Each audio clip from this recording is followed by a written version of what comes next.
Film review, movies, music, culture, politics, society, podcast, interviews, movie reviews, and more.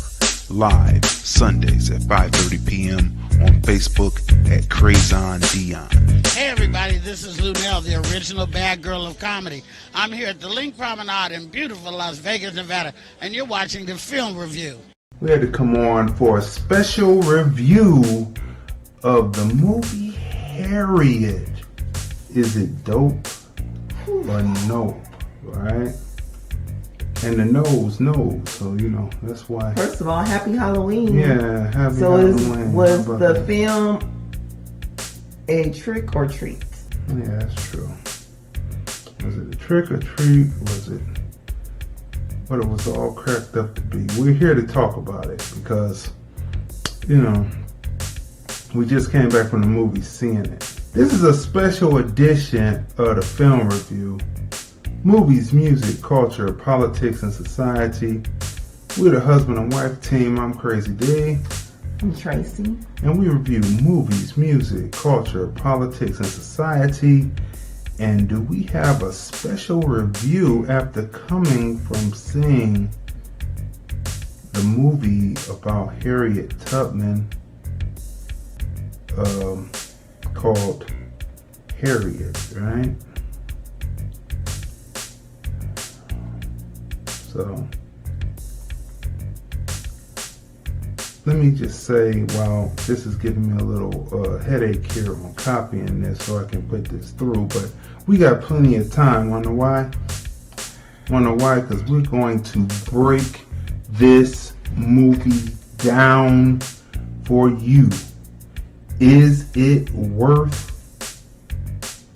the money that you will pay to go to the movie to see a heroine, a shero of ADOS, right? Of black people in America, right? Is it worth it? Is it worth it to go see, right? That's what we're discussing tonight. All right, so we just started the watch party, so you guys can feel the chime in. All right, here we go. So, first of all, there's been bad press on this film coming out already, because if you didn't know, there's a word out there. There's a word that comes from Nigeria, all right? And it's a word that is used to describe African Americans, black people in America. It's a word that goes by the pronunciation Akata, right? Now, for some people, they want to give it a genuine or generous explanation, meaning that it means wild cat or something that's not tamed, right? So even if the Nigerians were saying, the Nigerians that use it, I'm gonna give some benefit of the doubt, right? The Nigerians that use it as a negative meaning towards, or a negative connotation towards black people in America. For those who use that term, even if you're saying something is wild and not like what you would usually see as another black person, right? That's still a negative connotation on what you're saying. It's still a negative towards black people, no matter how you cut it. Some people who believe in Pan-Africanism and all that, they want to try to excuse away the word, right? Okay, so anyway, last year we reviewed Bad Times at that hotel, right? And Cynthia Erivo was in that film, and we gave her great reviews because, she was playing a part of an ADOS. Right. American descendant of slave, or a black person from America, and she was playing that part, and she did a good job. We didn't even know that she was African by way of England, right? We didn't know that, right? So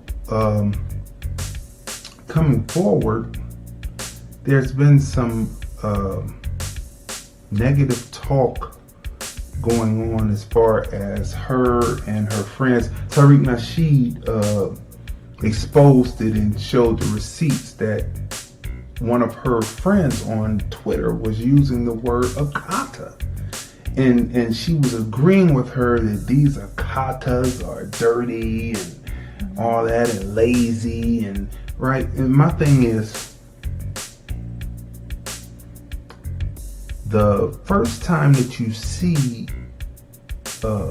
Cynthia Erivo, you see her in the revival of A Color Purple stage play, right?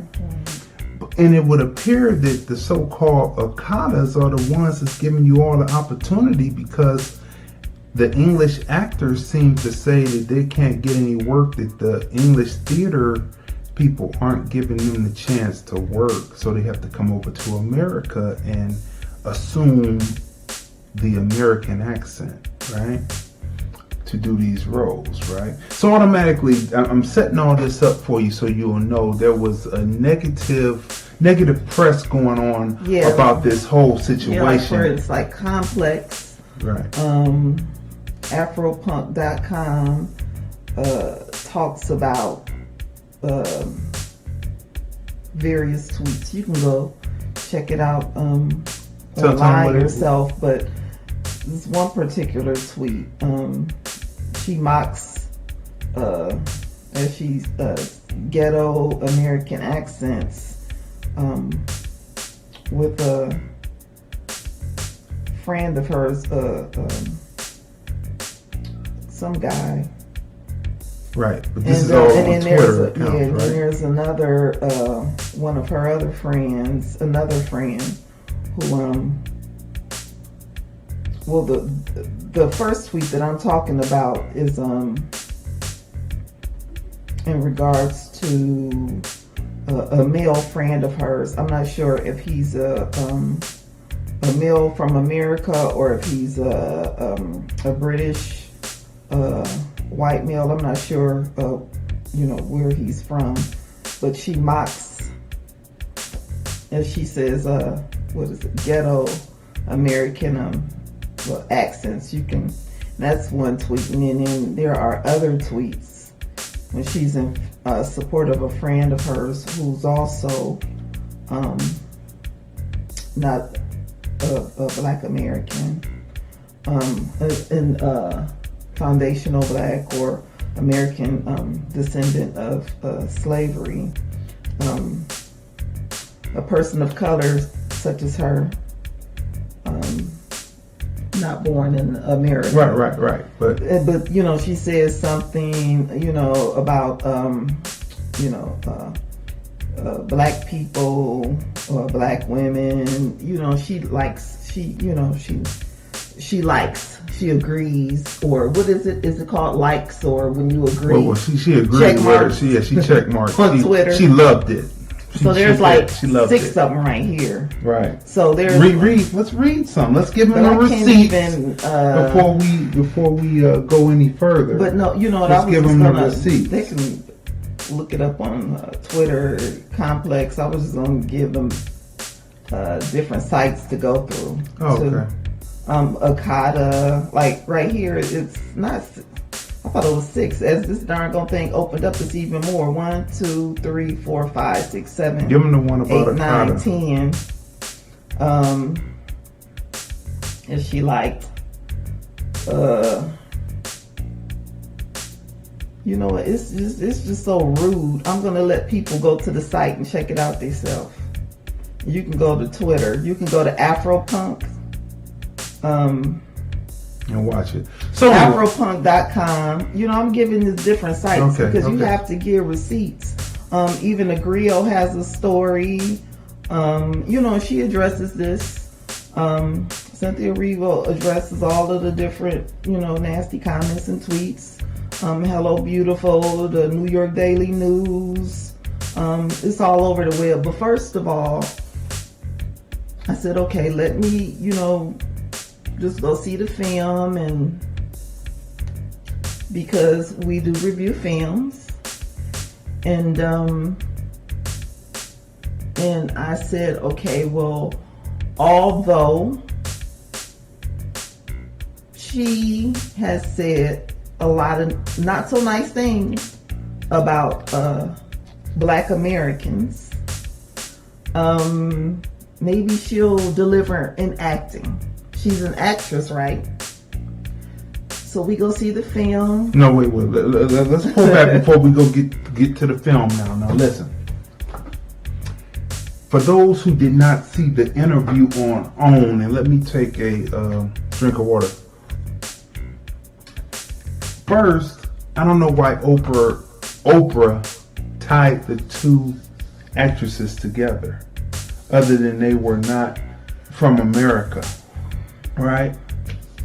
She tied the Black Panther actress, which I'm not gonna try to butcher her name, and then she tied Cynthia Erivo with her, right?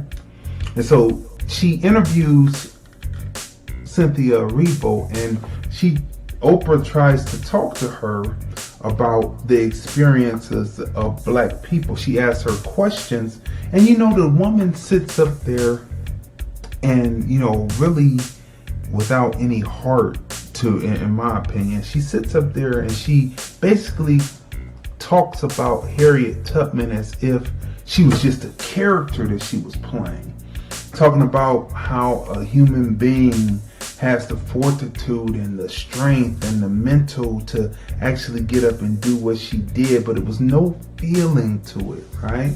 And we're going to break down the movie, but we need to set this up with you. That's why we came on with this special edition, right?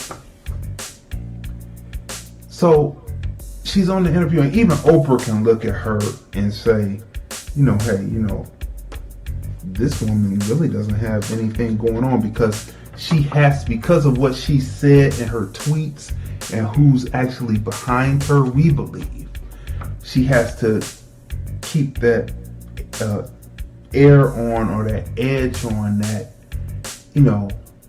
foundation on Black Americans, or ADOS is a kata, because she ran with that, right, in all these tweets, right? Okay, so she's on there, and so I say, well, you know what, she really didn't have any feeling about what she was doing with Harriet Tubman in the first place. She really didn't have any feeling. And I said, well, that interview is strange. So that's when I really wanted to see this movie to be able to break it down. All right. So Cassie Lemons, she directed Eve's Bayou. Now, if you remember Eve's Bayou, you should have seen this film already. She's also the director of Harriet, right? But in Eve's Bayou, this is a anti-Black man rant where the father seems to be one thing, but at the end of the movie, you don't know if he was a rapist or not. And Samuel L. Jackson portrayed the father in that, right? So that was a disturbing picture. It took her some years before she got another picture, right? Which is now directing Harriet. It had been some years, right? Maybe she was doing short films. Maybe she was teaching. I'm not sure. Maybe she was helping her husband, who happens to act in his film. All right. So automatically, that's problematic. The way they depicted a black male in that particular film, right? Great acting, and the cinematography in that was excellent. Okay, so I said I'm going to give this a chance because this woman, Cassie Lemon, did Eve's Bayou, and though I didn't necessarily agree with how she depicted the black male in the piece, you never know what's going on in people's lives, right? Why they depict people the way they are. But anyway, so the way that they want to depict people, right?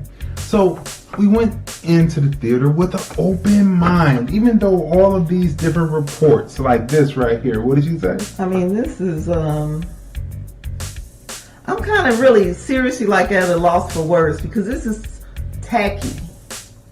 Real tacky.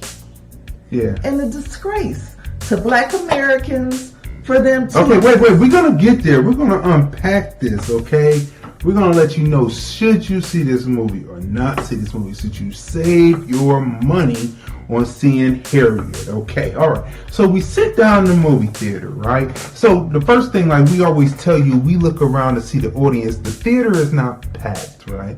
It's probably what is it? A seater? About a 500 seater? Yeah. They put it in a smaller theater. It's a 500 seater, and I'll say that I'll be generous and say about 20 seats were filled. Yeah. Right? 20 seats were filled. And the 20 seats were mostly filled by Caucasians. Yes, that's right. Yeah, I don't know. And a few black people. And a few black people, but it was mostly Caucasian. So I'm sitting there, I'm like, okay, why would Caucasians want to necessarily see this film? Okay.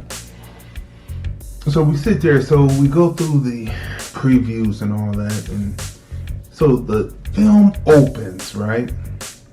And it shows you who the production companies are, and then it opens up and it starts at a riverbank, and then it pans over to the establishing shot of where you are, and you see slave cabins, right? Then next thing you know, you cut to Harriet Tubman, and she is sprawled out like she's knocked out or something, but she's having a vision in her mind, and then they're cutting into the flashbacks and everything, and the flashbacks is showing someone or two people being sold away that you later find out are her two sisters. But the expression on her face as she's laid out is not an expression of feeling, and then next her husband comes and wakes her up and disturbs her from the dream, and then they hug and they kiss, they sloppy kiss, right? And then they're talking about you always, I love you, all right, okay, right? So next thing you know, they're getting ready to sell Harriet off because she's not, behaving the way that they want her to behave, and for some reason, the slave master's son has some kind of infatuation with Harriet Tubman, the character as this story is being written out. Some kind of infatuation. He's known her since they were both little children. He doesn't seem to have. It's a weird sexual type of thing, but yet he doesn't want to have sex, but he wants to punish her in some kind of way because the father, who is free, and her husband, who is free, went to go see a lawyer, and the lawyer wanted to we're gonna have spoilers in this tonight. So the father and son, the father and son-in-law went to go to see a lawyer, and the lawyer had said that her mother was supposed to be free at 45. She is now 57, and she was supposed to be free at 45. And he was selling her kids away when she was 47. The guy rips it up. Then next thing you know, you see Harriet run into a tree, and she's praying, "Oh Lord, if he's such an unfair slave master, take him out." And that's when the slave master's son comes, said, just like if you watch some of the old civil rights footage, where the one sheriff is telling prayers don't go over an end's head, right? And that's the same thing basically he told her, that God doesn't listen to that, right? So now, right there is the turning point in the film, because next thing you know, the slave master kicks the bucket, and then Harriet is looking at the slave master's son. The slave master's son's looking at Harriet, but he's not looking at Harriet in concern and fear. He's looking at her like in some kind of like disgust. He's not the actor they chose. Who's the actor? Who is he? We need to go through who it is, right? So the actor that they chose, he's not good. It's horrible, right? So The best thing about the movie was the establishing shot, because there was no cinematography done in this film. You know how it played? It played like a... Okay, yeah. Okay, so first of all, it played like a ABC family movie. That's right. It played Okay, so like I was an waiting ABC for the family. commercials to pop in, Right. Because the music and like. Wait a minute, we're gonna get to that. We got to break it. Take it slow. Go ahead though. I'm sorry, I'm just at a loss for words. Okay. Because I felt like, was this like thrown together? I'm like, am I being like punked? Like, families being torn apart. You would think it would be tears and people crying because, you know, slaves, our ancestors were human beings like us, right? And we have emotions and feelings. So shouldn't there be tears and crying and not just like, okay, well, I'll see you. I'll see you next week. Bye. I'll see you next week. Okay, now Bye, look. Dad. Bye, Mom. Like, Bye. Like, what is let's see. this? Like, there was no tears. okay, so how about the hee-haw music in Okay, the okay, one listen. section Listen. scene? You know, I mean, this is like, I'm like, is this a Disney film? Like, this is not a happy, upbeat, doom, doom, doom, doom, doom, doom, doom, you know, and I'm like, during the process, when she's Running. This music is playing. Now listen. What the listen. hell? The music did Like, not. what the hell? There's a couple of things going on here with this picture, right? First of all, there was no cinematic technique of angles of shooting used in this picture. It was like watching a Saturday movie on Channel 5 back in the day, like ABC back in the day, right? Where and it was like, now the miniseries Roots was way better, but it was like you were looking at Roots because there was no grain in the picture. It looked like we were watching television, and like my wife said, waiting for the commercials to come in, right? There was nothing, right? It was nothing. I can tell you, listen, the only good thing was the establishing shot. The one great actor in it is Janelle Monáe. You have to give Janelle Monáe her credit. But Cynthia Erivo's acting was poor. Okay, she was detached from the character from the outset of the picture. The emotions that should have been there on certain scenes were not there. The film was shot kind of high key instead of low key, so it looked like it should have been on television. Janelle Monáe, she showed emotion. She showed emotion. I saw her cry. She cried at the right point. And go ahead. Let's go through the Vanessa cast. Bell Calloway. Okay, Vanessa Bell Calloway is a very good actor, but Cynthia Erivo didn't give her nothing to act opposite to. And then at least I saw some tears come down her face, you know. Yeah. Vanessa Bell Calloway, right? Okay, so I'm gonna give you the cast: Cynthia Erivo, Joe Alwyn. Yeah, he's the slave master's son who was gonna. But anyway. And then Leslie Odom Jr., Jennifer Nettles, Clark Peters, Vanessa. Clark Peters plays Harriet's father. Go ahead. Vanessa Bell Calloway plays her mother. Yeah, that's right. Vondi Curtis Hall plays the preacher. Right? Yeah. Mm-hmm. Zachary Momo. Mm-hmm. Deborah Orende. Tori Kettles. Henry Hunter Hall. Brian K. Landis. Omar Dorsey and Tim Guinea. Now, Omar Dorsey plays a bounty hunter. He's a bounty hunter, but he's unscrupulous. He's black. He's a black bounty hunter helping the white man catch his slaves, right? So now, Which was the most brutal. Yeah, So he in was this brutal. film, the slave film, the most brutal person in the film was this black man. Let that sink in for a minute. Let that sink in. The most brutal person in the whole film was a black man who was basically a slave catcher who brutalized the slaves that he brought back, right?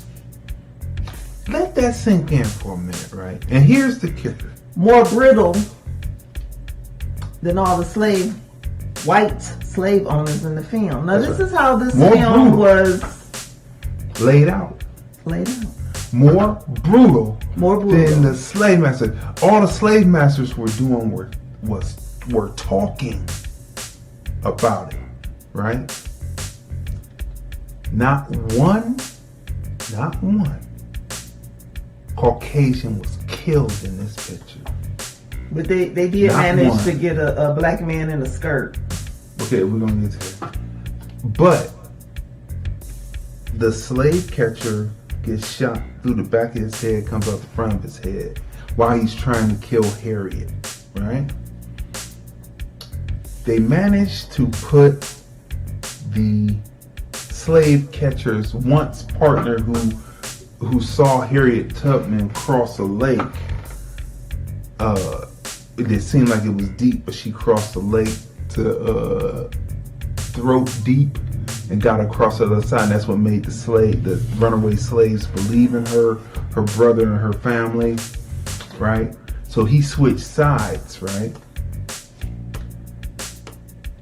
They managed to put him in a dress for no reason. It was just a scene in the movie because he gets out of the little covered wagon being packed in with other slaves, because he was a free person himself who was working with the black slave catcher, and he's black and he's a free guy, but somehow he wound up in a bonnet and a dress, and it was never explained. It was close to the last 1/3 of the film. He was in a dress with a bonnet, like for no reason. Throughout the whole thing, he was cool throughout the whole thing. And you know whose son the person we're talking about is Cassie Lemons and what's the guy's name? Von Hall's Hall. His son. Their His son. acting. Now his acting, he stands out. He and Janelle Monáe stand out. Breakout stars. As well as Odom, the one who helped the attorney, or the attorney with the top hat. Yeah, he was good. Okay, now look. If you look at this kid, now this is their kid, but if you look at him, he looks like what Michael Jackson would have looked like if he did not do all the surgeries. He has those almond eyes, and he has the cheekbones and everything, and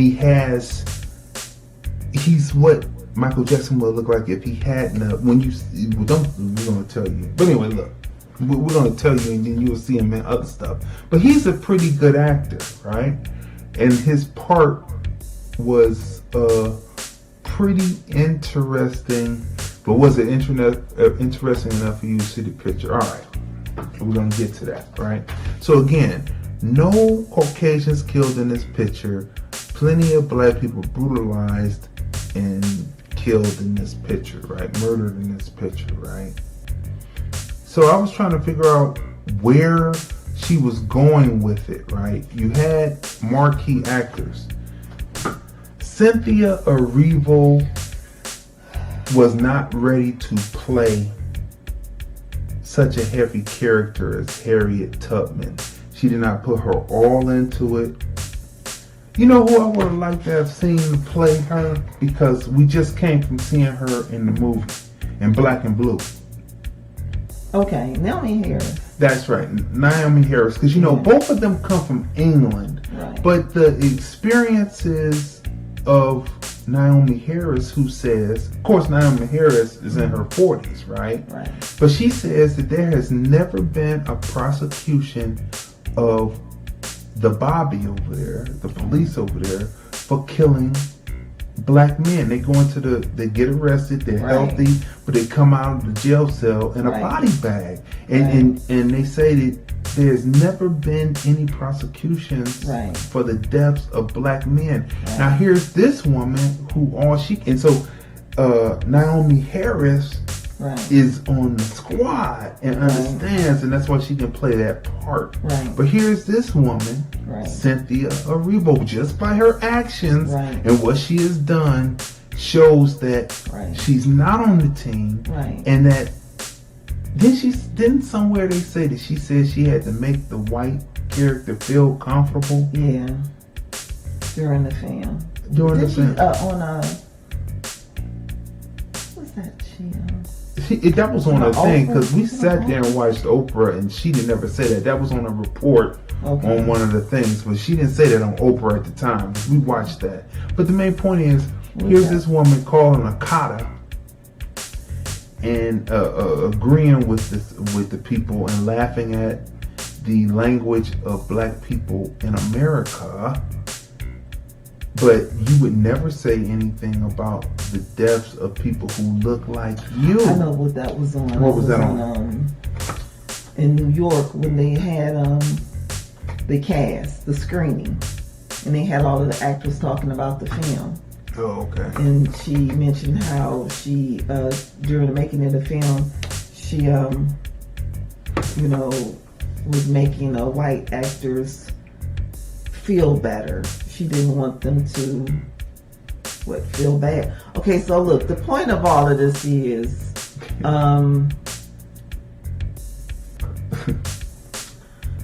like Harriet Tubman is a very, very, very, very important part of our history. Right? Mm-hmm. So she's not just like a character. Right? Mm-hmm. So this role should have been played like in high regard. Like I'm sitting in the theater. Like for instance, when we saw the Nat Turner film. Right. Mm-hmm. Okay. Mm-hmm. So I think that was the last film that we saw, period piece. Period piece that had to do with slavery, right? That was the last one, right? And people were in the theater crying and upset, just like in the 12 Years a Slave, but like with this film, it was just like there was like you can feel a detachment. It's a detachment. Because in scenes where you can't tell me, the scenes where she's being separated from her sisters and there are no tears, like it's just like, it was just awkward, right? And then they're showing this flashback and they're just like screaming, and oh, Harriet, or whatever, and she's screaming and reaching out to them, but nobody's like crying and upset and the emotions, it just didn't feel genuine. The opening. So, so I'm like, okay, well, I'm going to give it a chance because, somebody green-lighted this film, right? Mm-hmm. And we'll get to them. Yeah, we'll get to them. Mm-hmm. So as the film is going along, then you're introduced to her parents, and then when she's telling her father bye, she's leaving, she's running off, she's leaving the plantation, she can't take it anymore. It's like the father and the daughter, this is the last time, the crying, you would think ever see each other, right? And it's just like a conversation. I'm leaving, and it's just like no tears, no emotion, this is my father. Like she wasn't a fucking robot. Like, it's a disgrace. Yeah, it's a sad thing. Listen, people. Harriet as we could say, is a disgrace. I mean, you don't even feel any. This is it. Okay, see, and it's not even, personal because you try to give it a chance, and it's about the art, right? Mm-hmm. And we're reviewing a film and sitting there being objective because you see plenty of films and you may not like the politics of that actor or actress. That's right. Right? That's often. So you give a film a chance. But when it's just like domino effect of just a fuck ups behind each other, and then you have in the beginning the music towards like the very end got better. But they borrowed Spike Lee's composer at the end. Yeah, but from beginning to middle, it's like it was off. Is it like a Disney? Is it hee haw? It was too upbeat for what was going on. Like it was just awkward. The film should have been first of all, shot can I say that it was black people laughing, just cracking up? No. People were laughing. There are scenes in and the white film people too that are supposed to be. But I'm talking about the black people who was just like, we like, what the heck? They like the other side of the theater. I chuckled Everybody's, too. what is this? Listen, because there are scenes that it was unbelievable. Some people was getting up and leaving, and I mean, it's just. Listen, there were some scenes in there that were supposed to be dramatic and heartfelt, and people were laughing. Her father had a thing about being an honest, because he was a free man, but he was working for a white man, right? He was an artisan, right? So he was working for the white man, and he had an honest thing. He said, well, my black men are honest, and if he says he didn't see him, so what he would do was cover his eyes. I said, I don't see you. If I don't see you, then I didn't see you. Right, that was his thing. So Harriet Tubman has another situation. She comes back, right, to come get her husband, right? But she finds out that her husband, within a year of her being, because he thought she had drowned. Within a year, he had remarried to a free woman this time, and she was having his baby.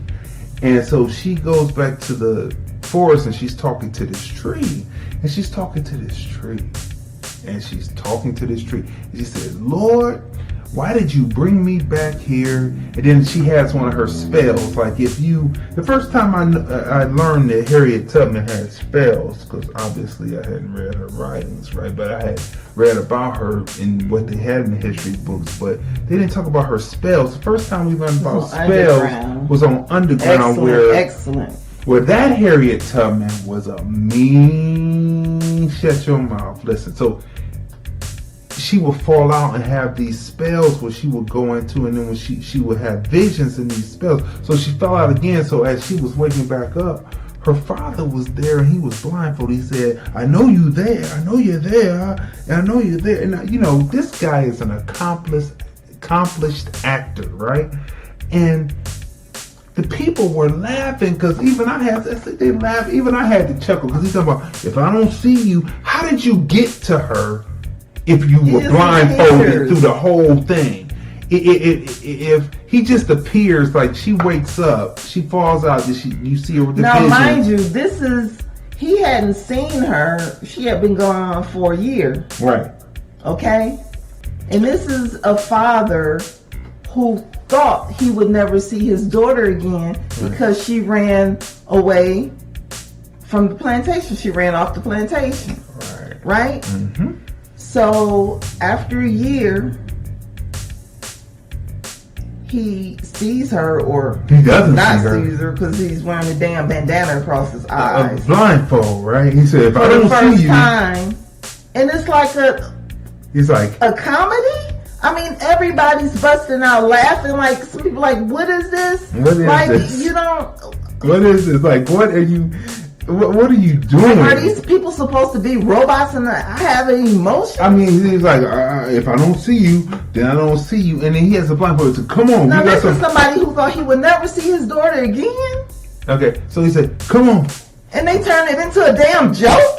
Well, I don't think when they shot it that they thought that it was going to be they funny. they didn't think it was going to be funny, but it was so damn bad. People are laughing at scenes. They should be laughing at it. It was so badly done. Who greenlighted this shit? Oh, Comcast. Okay, we'll get to that. So Comcast. So anyway, we're going through this, right? And he's like, come on, we got some people for you to take with you when you go. Now, she was supposed to just be coming to take her husband, but then he said, lead me back to my place, because, if I don't see you, I didn't see you. So then she leads him back to the place, and then here comes her brother and her brother's wife and a woman whose husband died with a baby, and then there's a kind of like crippled woman, and then, I mean, so it's like really crazy the way they set it up, and then later, like, you see this picture right here with her with the hat on tilt. It's like she's running. Now you seen that in the trailer where she's running. She got this hat on tilt. I swear on everything, because I look through the 16:9 and I see body language, because I'm a filmmaker, so I see this in the 16:9. I swear that she was doing that to be a mockery of Harriet Tubman. I can't prove it, but I swear just by looking at it, that's the way it looked. And the actors that were acting opposite her, some of them were trying, but she wasn't really giving anything because she wasn't right for the part. And it came across on film. Now, how can you as a woman, let's get on Cynthia Erivo one more time real quick, right? This is just an opinion, right?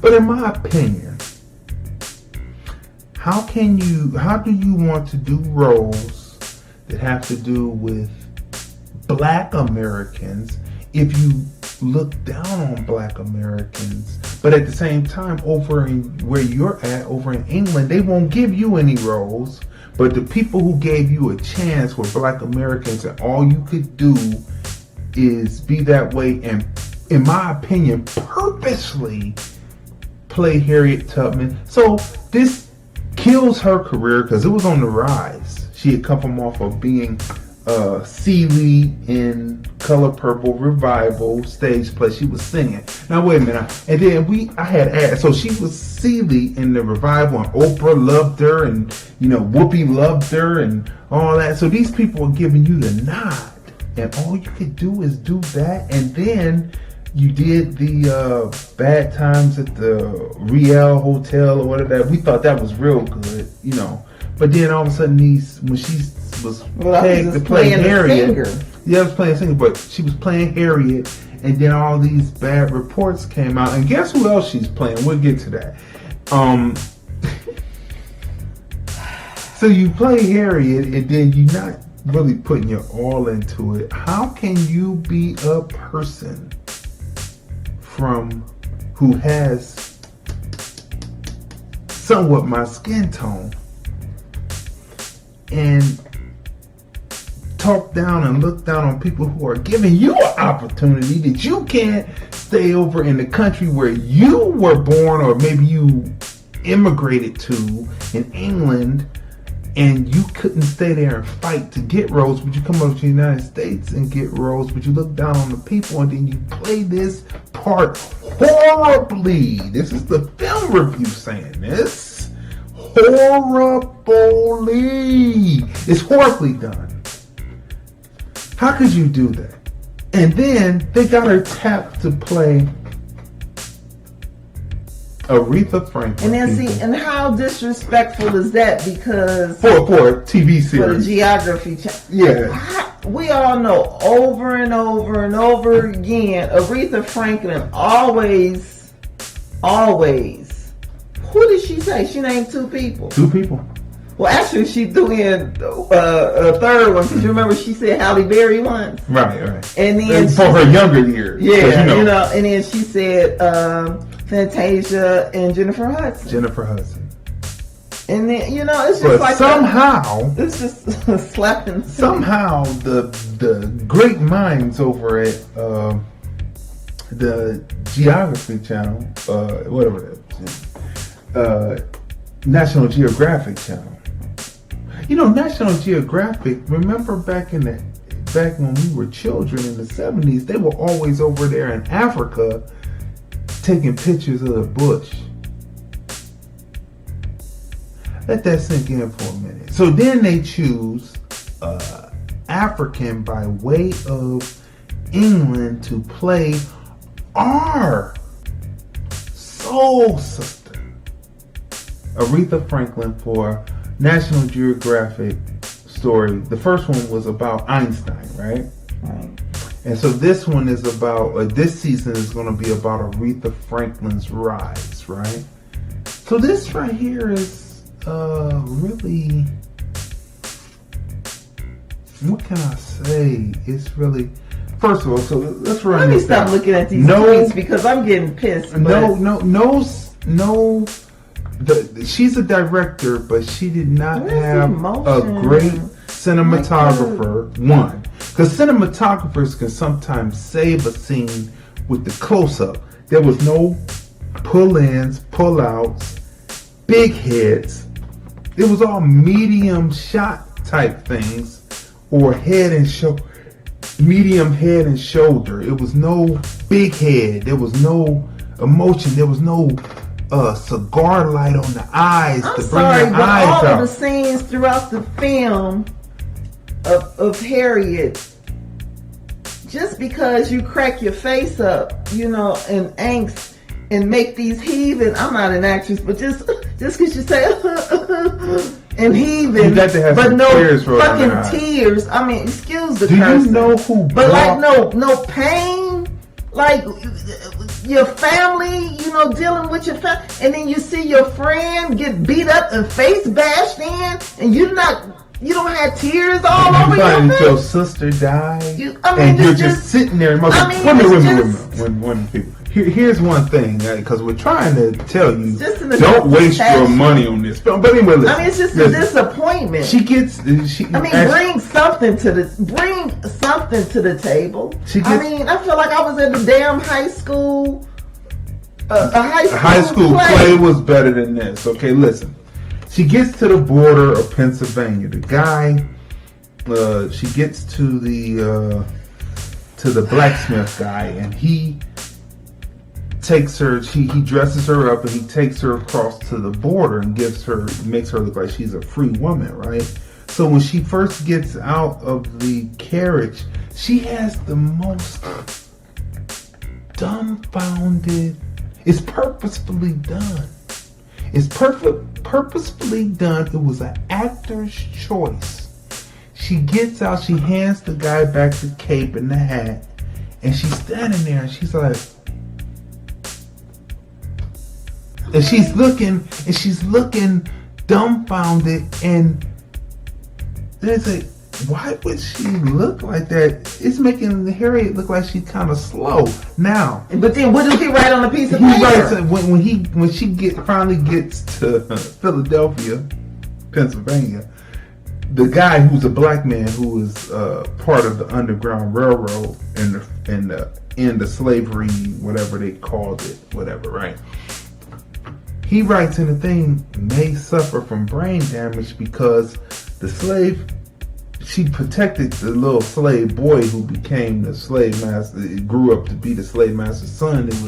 Had some kind of sick infatuation with her, but it wasn't sexual, but yet it was. It was all crazy. The way it was written, and the way he wrote it, the way they wrote it, and he was talking about she was like a pig, and you can be fond of a pig, but sooner or later either you have to kill the pig or sell the pig or eat the pig. And I'm like, well, okay, you're alluding to how they ate people. But anyway, that's a whole nother story for another time and within the history. But it was bad, man. So she was sitting there looking dumbfounded. And I was like, what's going on? Like, who told her? Now, let's get on direction for a minute. Now that had what you're talking about, like that had nothing to do with the seizures. We're not talking about seizures because we understood that she had seizures. This was just when she was coming out and getting ready to be free. You see, they show you the picture where she's looking at the sun, but before that she looked dumbfounded and simple. She made Harriet Tubman look simple at that point, and that's why I said this was done purposefully. It was done on purpose. And for what reason would she have done it? It's got to go back to the drawing board. They got to do it again with another actress. With all the running that she was doing. With all the running she was doing, I could see where some people might have aged out of the part.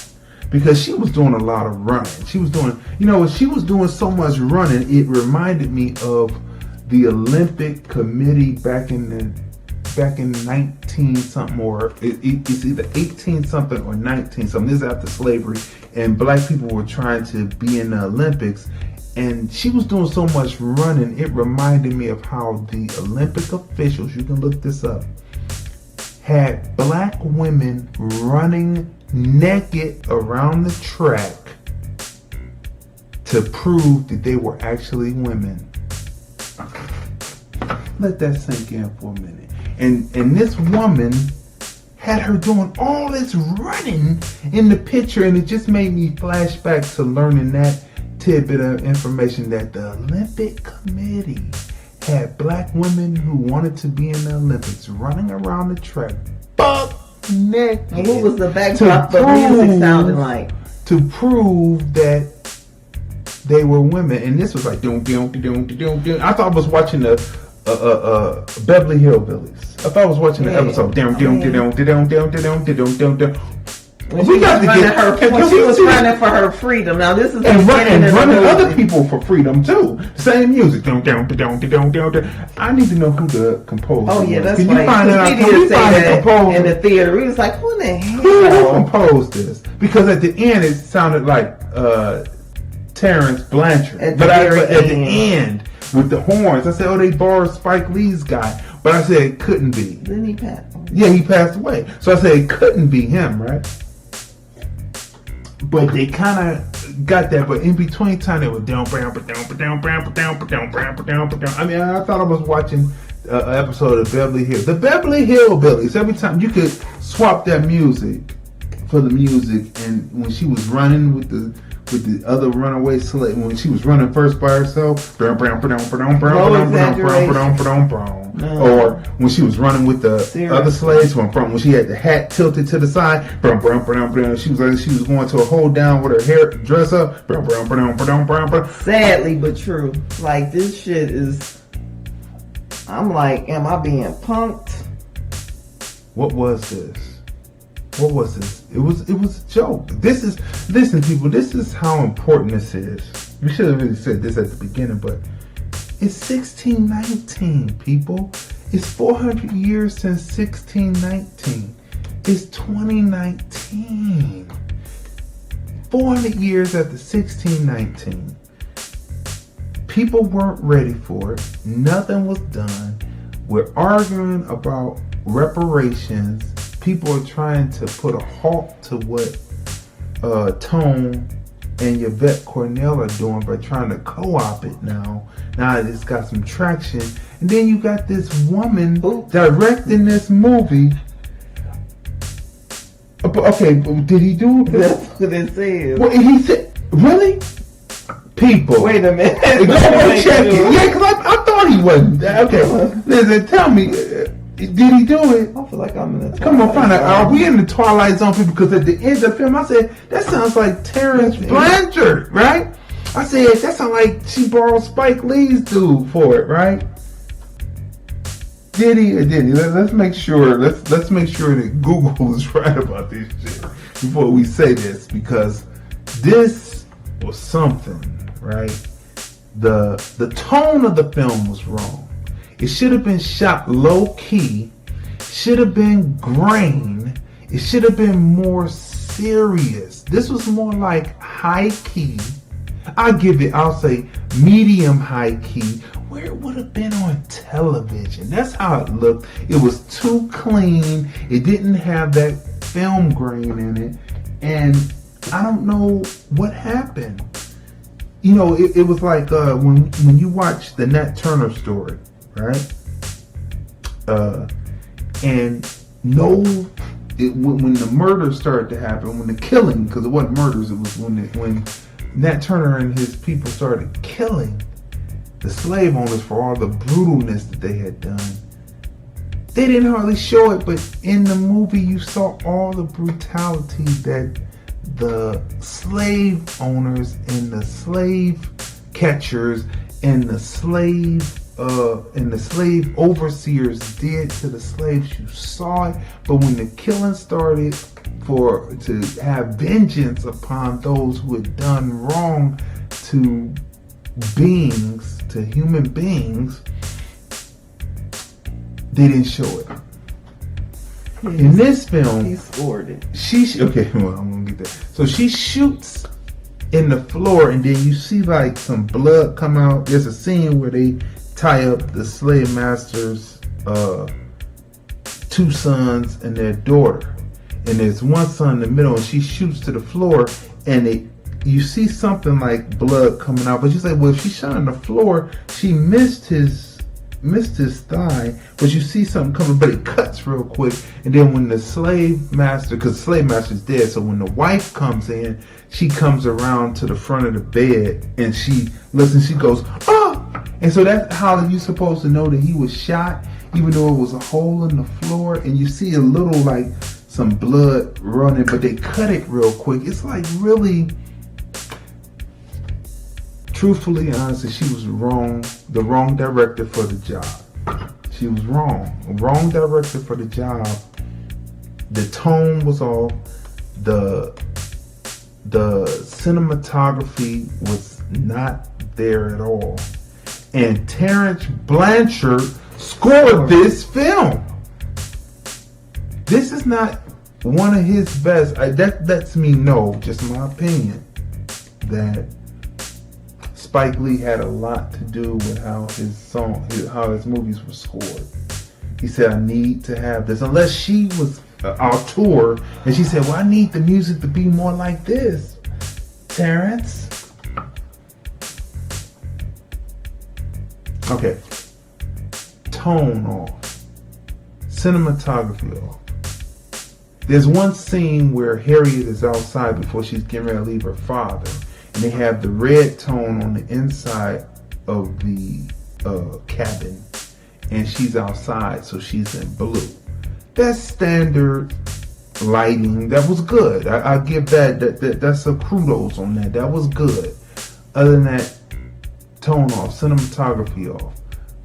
The emotion of the actors were off because she was the star of the film, Cynthia Erivo, and she wasn't giving her opposites anything, right?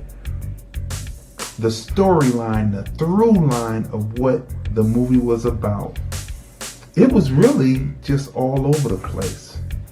It was really all over the place. It was trying to cram so much in. You see Frederick Douglass, but Frederick Douglass looks feckless because here comes Harriet talking about, we can't give up. We can't. He was talking about maybe we should take up arms. He said, we can't give up. We've got to still get people.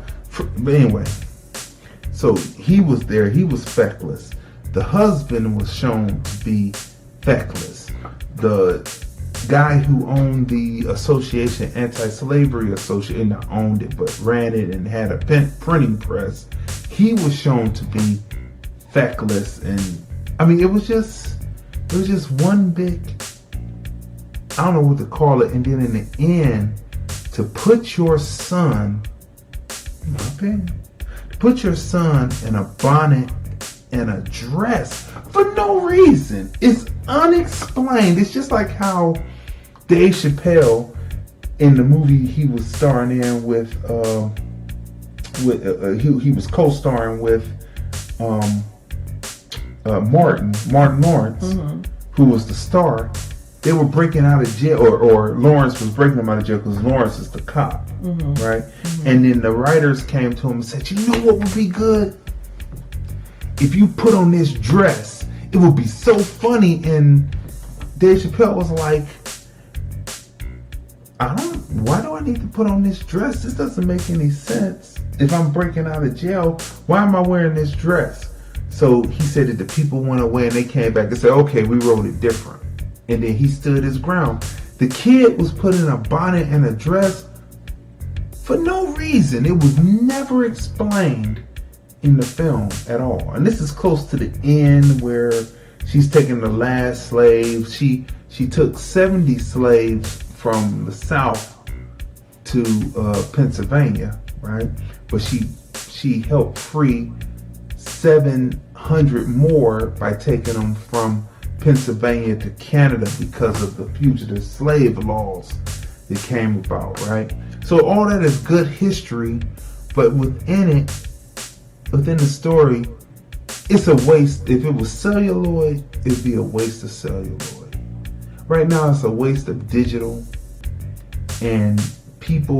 The singing was beautiful. Oh, wait a minute. Okay, wait a minute. Well, because the slaves did sing. No. The slaves did sing messages. Yeah, they did. They sung messages. But the way they did it cheesy in the film, though. Listen. Even though it was done. Because I said, well, her being, because this is, I swear, I said this like a week ago. I said, well, her being so negative towards black people, and she came from the Color Purple revival.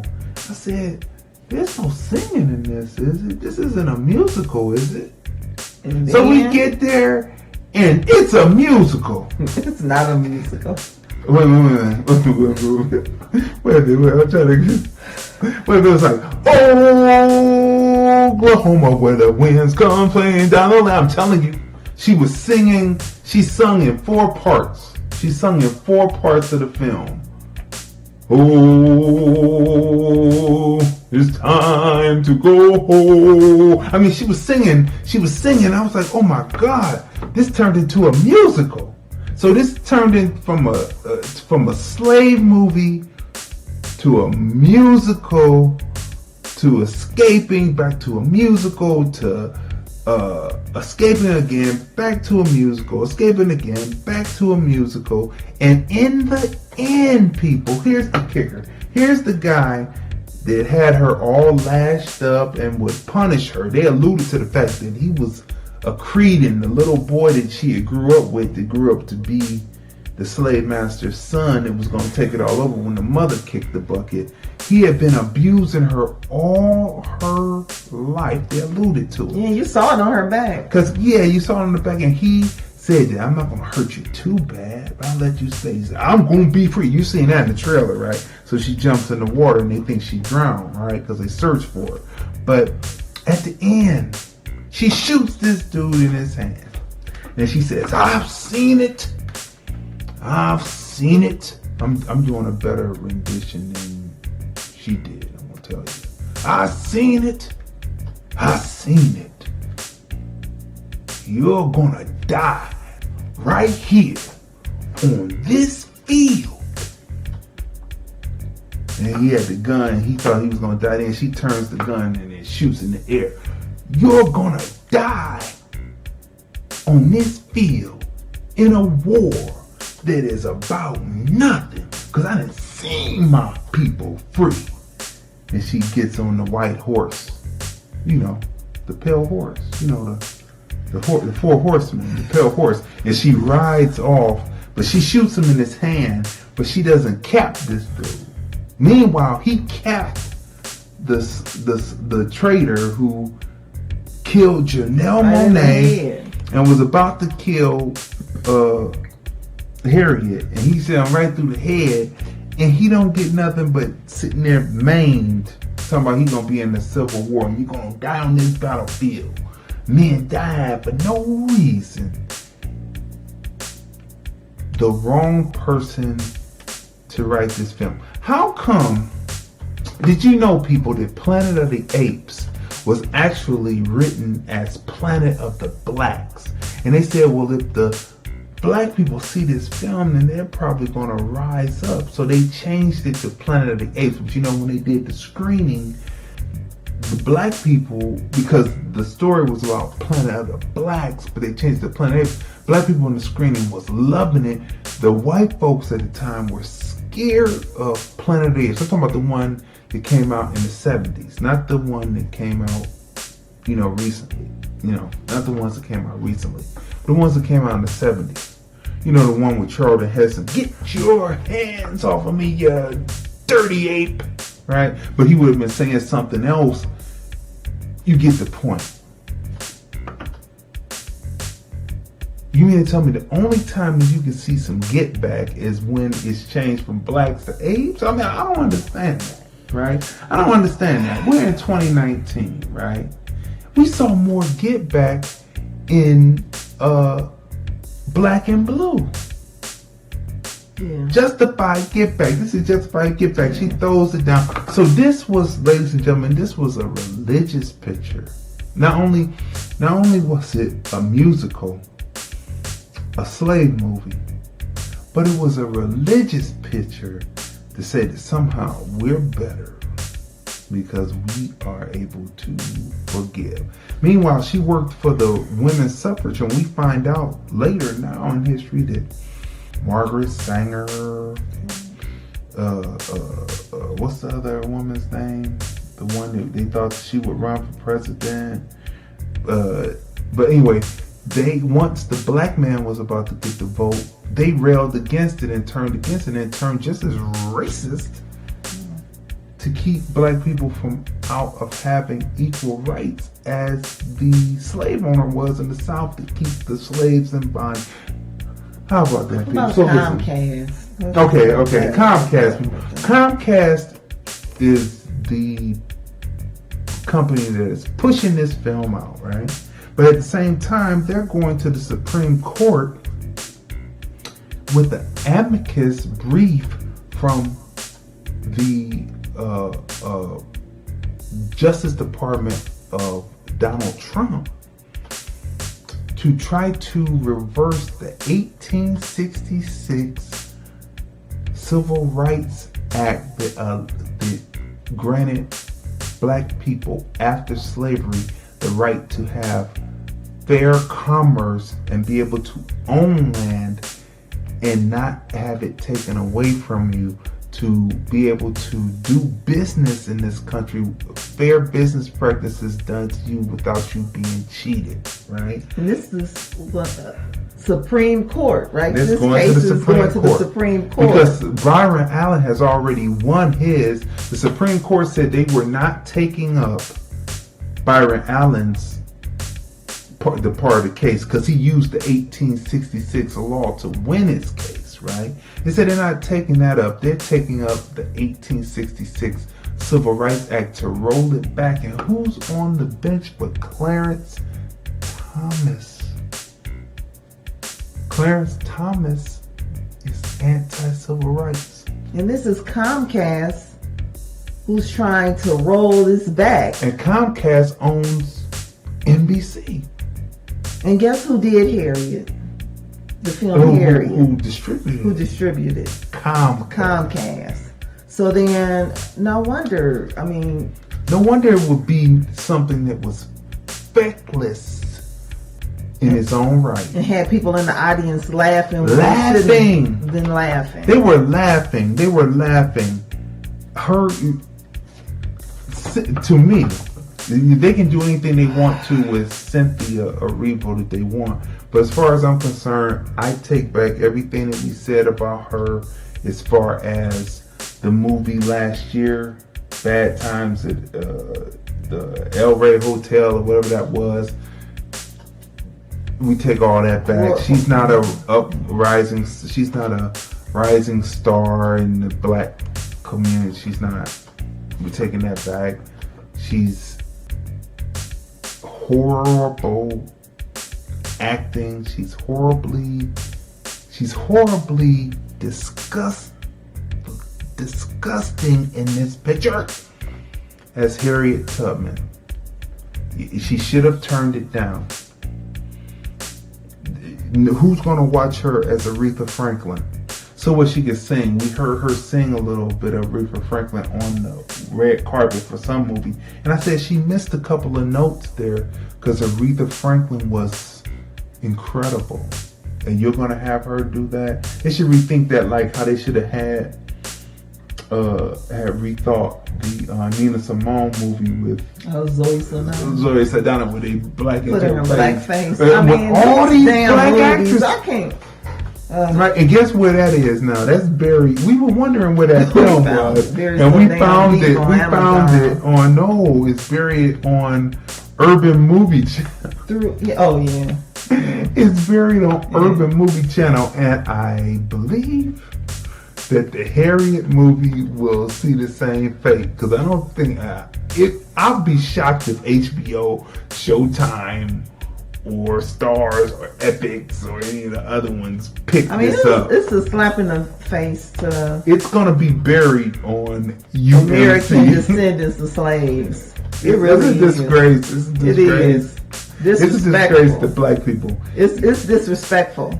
Really. It's disrespectful. It's disrespectful. Women. She's disrespectful to her own people who are fighting the same struggle in the country where she came from, and also the people where her people came from in Africa. She, in my opinion, is a disgrace to that struggle. They're fighting the same struggle. If they repeat it on network, watch the interview Oprah does with her. And you can see how cold and detached she is. Listen. Watch the interview. It's the same struggle. One was called slavery. The other one was called colonialism, right? It's the same struggle, but for some reason, some people can't figure that out. But we don't have time for that right now because time is short, right? We don't have time to figure all that out. But what we can say is this. She, in my opinion, disgraced herself with this betrayal of Harriet Tubman. It's a betrayal, and her betrayal is a betrayal within the portrayal of how she acted and brought Harriet Tubman to life. Because Harriet Tubman was not channeling her. At all. What Harriet Tubman did is stamped, ingrained in history. She made her mark. Right? So it only makes Cynthia Erivo look bad. It makes her look bad. And we have to give a pass to all the black actors from America that were in it because she didn't give them anything to act opposite from. So it was flat. I don't know what Cassie Lemons was thinking. I think her husband as the two-faced preacher was good. He did good. Yeah. You know, there was some standout moments. The son is ready. Matter of fact, he looks, like I said, he looks like Michael Jackson, which I think we could see him as Michael Jackson.